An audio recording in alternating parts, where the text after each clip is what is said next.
نظر ما اینه که این خبر شنیدیم خیلی ناراحت شدیم. رئیس جمهورمون خیلی رئیس جمهور خوبی بود، خدا رحمتش کنه. من به عنوان یک ایرانی برای کشورمون رئیس جمهورمون خیلی زحمت کشیده و برای شهادت سر خیلی ناراحت هستیم. واقعا از ته دل میگم که خیلی ناراحت هستیم که رئیس جمهورمون برای کشورمون که انقدر زحمت کشیدن دیگه بینمون نیستن.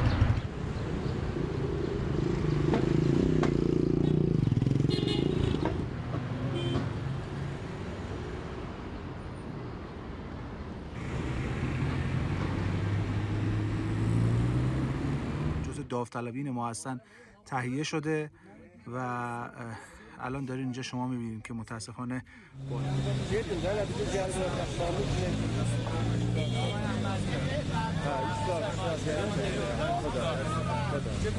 بسیار ناراحت شدیم از خبری که رئیس جمهورمون هواپیماش سقوط کرد و وزیر امور خارجه‌مون هم خیلی بسیار مرد خوبی بود. برای کشورمون خیلی بسیار زحمت کشیدن و این خبر واقعا ناراحت کننده بود.